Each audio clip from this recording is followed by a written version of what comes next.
What up, Space Fam? Goes in here for AnimeUproar, and today is a very special day because I'm doing a video on Yoriichi, the strongest demon slayer ever and one of my favorite characters in anime. You guys voted for him via our Instagram story at AnimeUproar, and I'm glad you did. As usual, if we can get 5,000 likes on this video, I will start on the next How Strong Is video ASAP. This is the 11th video on how strong are the demon slayer characters, and that's just awesome. If you haven't, be sure to subscribe, and this is crucial, hit that notification bell because you will miss new videos if you don't. You can now listen to all of our videos as podcasts on Spotify and iTunes. Just search up AnimeUproar Audio or check out the links in the description. We drop the podcast versions there before the video even comes out on YouTube, so you can count on getting early access there. In fact, the Demon Slayer Chapter 189 review won't come out on this channel until after the official release comes out. But if you just can't wait, I've already uploaded the audio version as a podcast, so you can download it and check it out whenever you want on Spotify or iTunes. Just check the link in the description. As always, there will be manga spoilers in this video. I need to look at all of the relevant evidence to determine exactly how strong Yoriichi is after all. Now, without further ado, let's jump into it.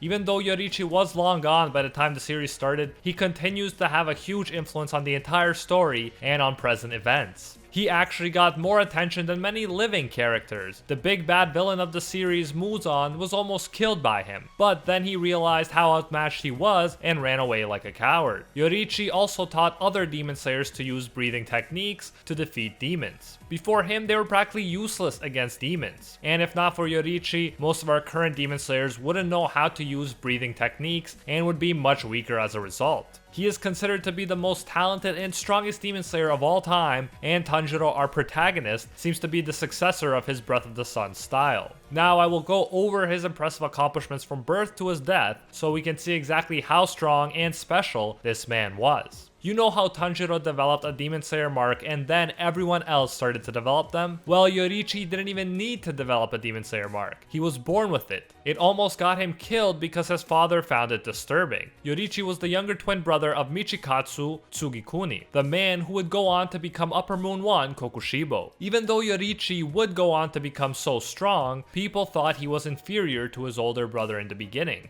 They could not see his potential at all. Yoriichi was actually going to be killed as a baby, but his mother saved him. She convinced his father to send him to a temple when he reached the age of 10 instead of killing him. However, even though his life was saved, he was treated much worse than Michikatsu. He got a worse room, worse clothes, worse education, and worse food. People thought he was always clinging to his mother because he was such a pitiable baby. But at such a young age, he was actually helping to support his mother, who was sick. Unlike Michikatsu, who got special treatment, Yoriichi had to grow up quickly. His older twin was not allowed to give Yoriichi his things. It was forbidden by their father. However, he did care about his brother, so he made him a flute that Yoriichi would go on to treasure for the rest of his life. Yoriichi didn't even speak until the age of 7. Everyone thought he was deaf. But when he started speaking, everything changed. It's actually funny. People thought he couldn't speak, and then he suddenly just starts speaking fluently with his brother. He asked Michikatsu if he wanted to be the strongest samurai in the nation. Then Yoriichi proclaimed that he wanted to be a samurai too, and smiled for the first time in his life. Yoriichi kept asking to be trained, and finally their father's vassal, who was Michikatsu's swordsmanship instructor, decided to humor the young 7-year-old. He casually told him how to hold a sword and how to stand, and then told him to come at him.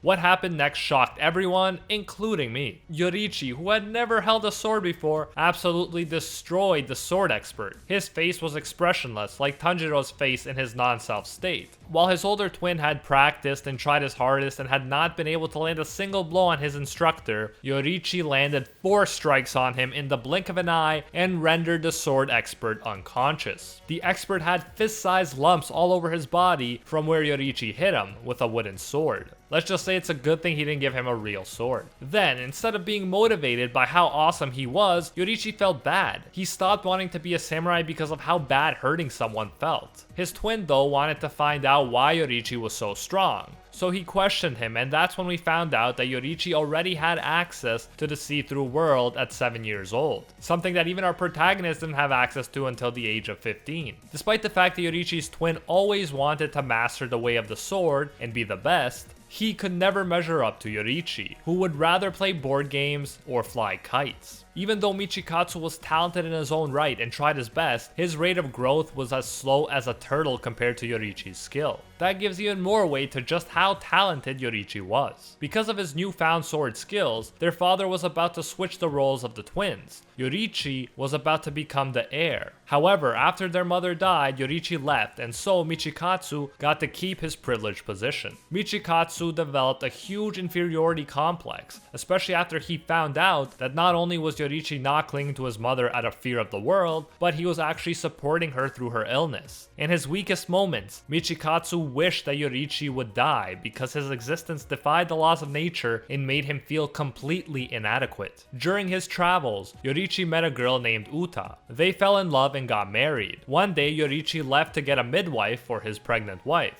He helped an old man along the way, and by the time he got home, Uta had been killed, along with their unborn child. Yoriichi's dream wasn't to be a swordsman. He just wanted to live a quiet life with his family in a small house, so he was absolutely devastated when he found out what happened. He spent 10 days in a state of shock, cradling their bodies. Eventually, a demon slayer showed up in pursuit of a demon. It was supposedly a demon who killed Yoriichi's family, so it makes sense that he became a demon slayer himself. He taught the other demon slayers to use breathing at this point, which improved everyone's original sword forms even further. He came across his older twin brother again when he saved him from a demon. Even though Michikatsu had a family, he joined the demon slayers. Although he couldn't learn the strongest breath, the breath of the sun, from Yoriichi, he did learn the breath of the moon, arguably the second strongest form. Soon after that, Yoriichi ran into Muzan, the progenitor demon and the main antagonist of the series. Yoriichi knew that he had been born for the purpose of defeating him as soon as he saw him. He could put a stop to the main demon that was creating more demons, and the demon population would inevitably be weeded out. This was the ultimate test of Yoriichi's skill. Even he sensed that even a single scratch would kill him. For the first time ever, Yoriichi felt a chill down his spine, yet he remained calm and focused. In that moment, he completed the Breath of the Sun sword forms. He supposedly used the 13th form that Tanjiro has yet to learn but is still trying to. It seems pretty clear at this point that the Dance of the Fire God was the way Tanjiro's ancestors passed down Yoriichi's Breath of the Sun forms. Back to the most epic battle in the series so far, Muzan was shocked when he saw Yoriichi's power. Muzan's body wasn't regenerating. This is probably because of Yoriichi's red-colored blade, which represents the power of the sun, which is the kryptonite of demons. Just as Yoriichi was about to finish off Muzan, the strongest demon ever, Muzan's body burst open with incredible force. It burst into 1,800 pieces of flesh that flew in all directions. Yoriichi cut more than 1,500 of them, which is unbelievable in and of itself, but the remaining pieces were too small. Enough pieces escaped and recombined into a lump the size of a human head, and that was enough for Muzan to eventually regenerate. It's clear that Yoriichi was more skilled and powerful than Muzan. The Demon King of Pop had to run for his life before he could even put a scratch on Yoriichi. No wonder Muzan would go on to have nightmares about Yoriichi. He completely overpowered him. Muzan used to always hunt prey, but now he undoubtedly was the prey. It is only after this fight that Yoriichi was told that his older brother had become a demon. Then the unthinkable happened. Because Yoriichi had failed to defeat Muzan, allowed the good demon Tamayo to escape, and his brother had become a demon, he was banished from the Demon Slayer Corps. Some of the members even wanted him to commit suicide.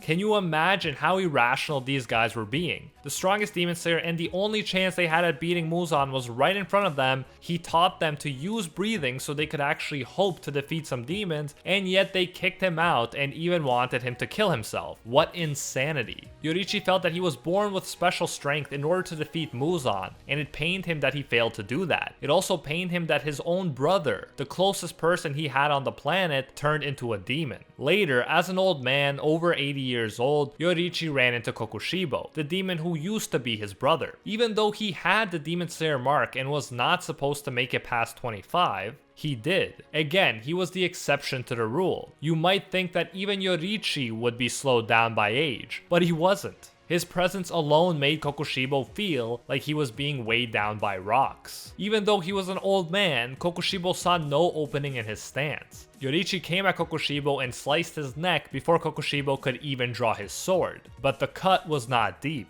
Yoriichi's speed and power were no different from when he was in his prime. Kokushibo, the strongest upper moon, called his brother's sword technique godly. He was certain that the next blow would chop off his head. However, it never came. Yoriichi died standing up, seemingly from old age. Right to the end, he was as strong as he was in his prime. Not even old age could slow him down, and not even death could bring him to his knees. In truth, Yoriichi could have finished Kokushibo right away, if he wanted to, but he clearly didn't, and that is why Kokushibo survived. Yoriichi, despite his overwhelming power, couldn't bring himself to kill the older brother who gave him that old crappy handmade flute when they were kids. Yoriichi still had the flute when he finally died, with an undefeated record. So that is how strong Yoriichi is. He was the user of the strongest breath, the breath of the sun. He was born with a Demon Slayer mark and with access to the see-through world. The first time he picked up a sword, he beat the crap out of a swordsmanship expert. He taught all other swordsmen how to combine breathing with their swordsmanship. He embarrassed and traumatized Muzan, who had no choice but to run for his life. He was as strong at 80 as he was in his prime, and Kokushibo, the strongest upper moon, couldn't even react to his speed. And although it hasn't happened yet, it seems clear to me that the breath of the sun forms that he developed and that were passed down to Tanjiro will end up being the key to defeating Muzan once and for all. What's perhaps the most impressive is that despite his unapproachable and insane level of power, Yoriichi never let his talent go to his head. He knew that he was given his talent for the purpose of defeating Muzan, and as a result, he never took pride in his strength. He even downplayed it. He told Kokushibo that he wasn't that great, just a mere fragment of humankind's long history. He had no doubt that children would be born who would go on to surpass even his own talents. Although we haven't seen any individual person surpass him yet, chances are that by working together, the current team of Demon Slayers will surpass Yoriichi and defeat Muzan once and for all. And if things happen like that, then it's totally possible that Yoriichi will remain the strongest individual in the entire series. And that is it for today's video. Thank you so much for watching. I'm glad we finally got around to this video because Yoriichi is one of my favorite characters, and it's always a treat when I get to talk about him. If you enjoyed this video, make sure to smash that like button and share with a friend. Remember, if we can get 5,000 likes, then I will get started on the next video ASAP. If you haven't, be sure to subscribe, and this is crucial, hit that notification bell because you won't know when new Demon Slayer videos come out if you don't. For more Demon Slayer content and important updates on the new seasons, follow us on Twitter and Instagram at AnimeUproar, and remember that you can now get an early preview of my Demon Slayer chapter 189 review on Spotify and iTunes. Just check the link in the description.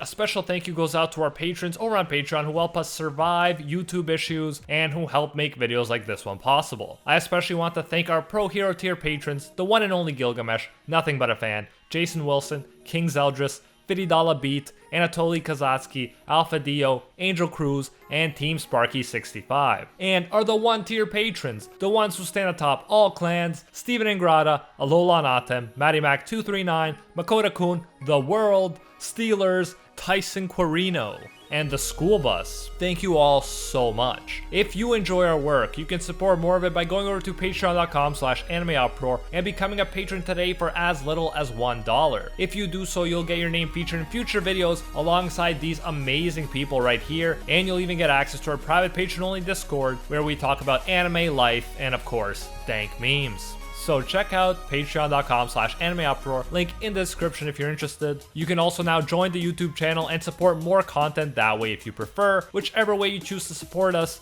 you can get the same great benefits. Until next time, see you, Space Cowboy.